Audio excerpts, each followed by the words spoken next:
What's up, fellow lords of gaming, and welcome back to the channel. So just like that, the global launch for Solo Leveling Arise has hit us, and we already have a dev note with some events. So let's take a look at those really quickly. So here you go. The dev note, a thank you letter from, so last night they had like a little thing. I kind of watched it in and out, but I was like, all right, whatever. So we can see here though, this is the dev note. So today, instead of a dry developer note, we would like to express our heartfelt gratitude to the hunters who have shown us unwavering support. So this grand launch of Sung Jin Woo is basically here. Their goal, they had one thing in mind. It was to present the original work. But have fun elements such as the original Hunters and Armies. I'm not exactly sure how the two are different. Like the Hunters, cool, but the Army of Shadows is like intrinsic to Sung Jin Woo. It's the whole point of solo leveling. Perhaps that's why we can't forget the thrill of the first encounter with Igris presented the game. It was presented absolutely well. Like I thought the battle with Igris was chef's kiss. It was cool. The visual animation on that, really cool. My wife loves Igris and she loves seeing that battle, and she loves seeing Igris scroll across the bottom of the screen when the loads happen. Too bad that the loads happen too often. To show our hunters the moment of the main character, Sung Jin Woo, growing into the Monarch of Shadows. Now a new world of action begins. As a new world begins, our team is reviewing the valuable feedback from our hunters. We promise to do our best to repay your support and provide an enjoyable action experience. They're also promising to commit communication with the hunters, which is a good thing, right? They're going to do their best to resolve any issues quickly as possible. So I know they try to address the issue of the crit rates and stuff like that basically being affected. The combat powers, basically, like if you know, I think Payne probably made a video on it, but if you look at the combat power system, it's very unforgiving in terms of like you being below level and going into certain items. You're just not doing enough damage, basically. Their game crashes, I haven't necessarily experienced any game crashes, but what I have experienced is the constant reload screens. It is overwhelming. Like I'm talking about, you click on any icon and then you basically remove from that icon and you are loading for at least 10, 20, 30 seconds. Like fix this issue. It just doesn't feel seamless. Sometimes on your mobile phone, I feel like I'm sitting there watching for 30 seconds of this thing happening, but we'll see. Additionally, we are preparing a variety of content as well as stories. For example, we are working on the guild system, which is an important world view in the original work.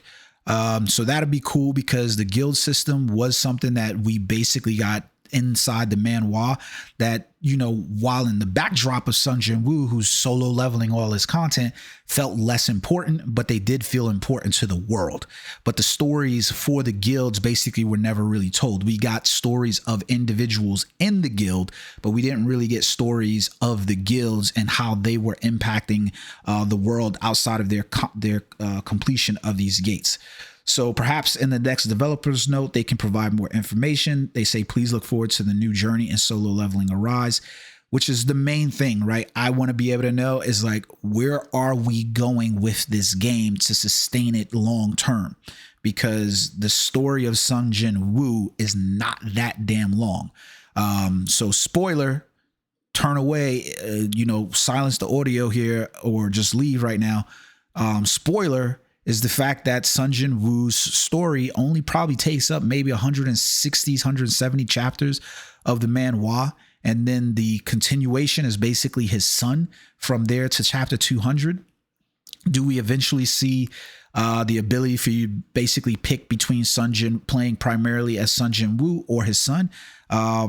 Could be, who knows, right? I don't know, but that's where we could be going with this. They also gave 2 new events that was basically in there from the launch. So you can see they gave a developer note. This was the thank you. Excuse me, I don't know why I did that one. But so here it goes. So they've got the grand launch appreciation gift. So because they're happy everybody's playing the game, and I'm pretty sure they're making money hands over fist for this, they've sent out 2,000 Essence Stone to everybody's mailbox for whoever reached level 10 or higher and is enjoying the game. So all you have to do is go over to your mailbox and you'll see those 2,000 Essence Stones in there. Nice to see those. And then you have the player profile, welcome to become a player, hunter profile verification event. So this is how you participate. You log into the game, you access the profile menu to take a screenshot. You post the screenshot you took on the screenshot bulletin board inside the forums. And what they're going to do is basically, you're going to basically be able to, get some of these essence stones or some of these gold for events. So like, 1,000 participants are going to receive 50,000 gold. And lucky participants, 20 is going to receive essence stones times 500. I think this should just really be like everybody who participates, you just all get 500 essence stones or whatever and just keep it moving. But I get it. You're trying to draw participation, but I think the easier way is to say, like I said, give everybody who participates a number of essence stones. 500 will incentivize everybody to basically pay to play it. If I don't think that I'm going to be one of those lucky participants, then I'm probably not going to participate inside here. Like for instance, me, I probably won't, because I'm not going to be of the lucky 20 that of the 100,000 or so players that are probably playing this game. So yeah. So this is a good note basically from the developers. I'm not mad about this at all. I think that these are good entryways to just at least give you an appetite for letting the players know where we're going with the game and how they're going to present more additional content for the game. It's kind of important that, if you look at that, so we'll finish up with these events, but if you were to look at the story in game and you were to say where the story ultimately goes into chapter 18 basically of the game, and we got the almighty shaman Kargalan. If you remember that, then you know where you are, particularly inside the chapters, and it definitely becomes a thing about like I said, this is not a very big chaptered book in terms of what it is, and it's really easy to run through the material there because it's like 160 chapters. So where are we going to go with some of the information? Now, I'm pretty sure there's a bunch of side chapters and stuff for you to enjoy. And we've got the hard mode reset. But where do we go outside of just Sung Jin-woo's story and basically being able to live his story outside of the game?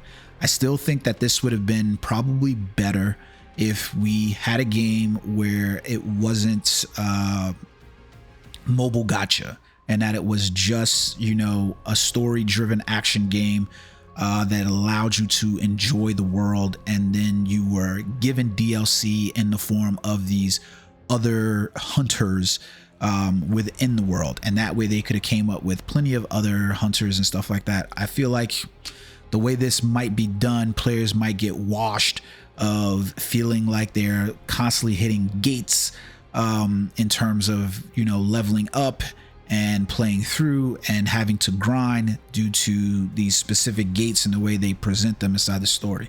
So we'll have to see where it goes ultimately.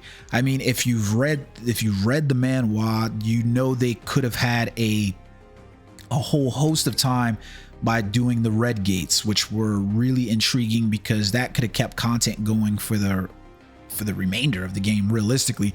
And you could have basically said, hey, we are making these full-on battlefields of time that force you into red gates, and you have to go in here and you complete in these original stories, and Sung Jin-woo is playing through those stories. That is a way to extend the game basically throughout and requiring individual characters be part of those. But we'll have to see where they go. What they've created, I think, is a really good place. It's just a scary benchmark in gaming for me. So we'll have to see what becomes a solo leveling down the road. Thank you guys for the developers note. Thank you guys for tuning in. Please like and subscribe the video so I can continue to bring you content. I am enjoying this game, and I try to bring you guys other games in a timely fashion. The more you like, the more you subscribe, helps support the channel and helps me grow, so that way I can continue to bring you content on a frequent basis. So hope you guys enjoyed the video. Until next time, guys. Peace.